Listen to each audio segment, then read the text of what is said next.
किसी ने बहुत अच्छी बात कही है कि तट पर बैठे बैठे तेरे हाथ कहाँ कुछ आएगा। रत्न मिलेंगे तुझको जब सागर की तह में जाएगा। कुछ ना आया हाथ समझना डुबकी अभी अधूरी है। चाहे जितना भी हो मुश्किल पहला कदम जरूरी है। नमस्ते दोस्तों, मैं हूं आकाश शर्मा। ये कहानी है लॉकडाउन के उस मुश्किल वक्त की, जब बहुत लोगों की जॉब चली गई थी, बहुत लोगों के बिजनेस बंद हो गए थे, बहुत सारे कैब ड्राइवर अपने घरों पर थे, उनके पास कोई काम नहीं था, घरों में राशन नहीं था, लोग परेशान थे। ये कहानी ऐसे ही एक कैब ड्राइवर की है जिसका सब कुछ ख़त्म होने को आया था, सारे पैसे ख़त्म हो चुके थे, राशन पानी की दिक्कत थी, मतलब उसकी कैब चलनी बंद हो गई थी बिल्कुल।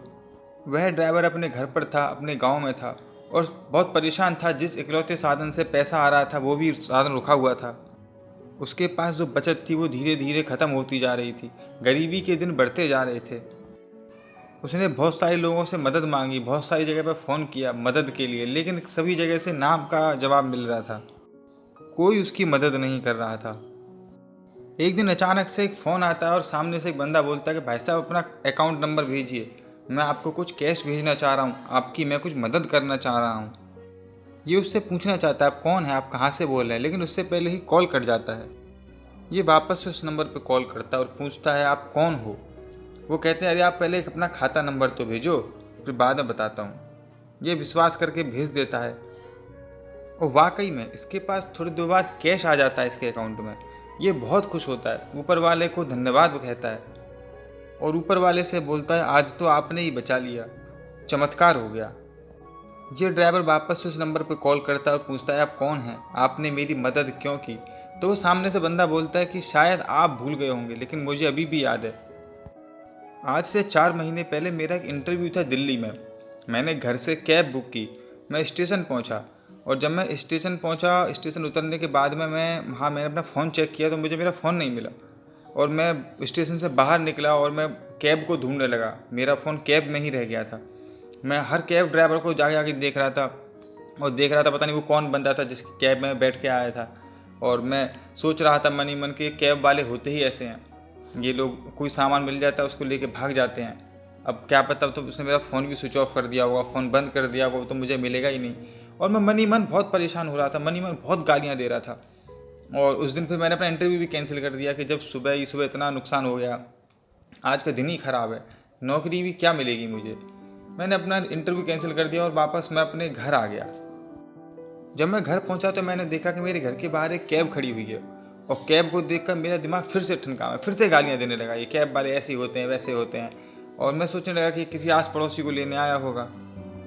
और तभी उस कैब में से आप उतरे, आपके हाथ में मेरा फ़ोन था और आपने मुझे मेरा फ़ोन वापस दिया और कहा कि मैं आपका फ़ोन वापस करने आपके घर आया था। मैंने सोचा कोई आए आपके घर पे, ताला खुले तो मैं किसी को फ़ोन दे दूँ या इस फ़ोन पर ही किसी का फ़ोन आए तो उससे बात करके मैं उसको फ़ोन दे दूँ। मैं आधा घंटे से वेट कर रहा हूँ, ना तो इस फ़ोन पर ही किसी का फ़ोन आया, ना आपके घर पर ही कोई आया।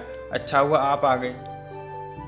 और फिर मैंने भी कहा कि मैं जो है अपने फ़ोन पर अगर फ़ोन ही कर लेता तो आपसे बात हो जाती, लेकिन मैं आपको गालियाँ देने में इतना बिजी था, आपको कोसने में इतना बिजी था कि मैंने इस चीज़ पर ध्यान ही नहीं दिया। आई एम सो सॉरी, मुझे माफ़ कर देना। वो फ़ोन हज़ारों का था मगर उस दिन मुझे करोड़ों की बात सीखने को मिली।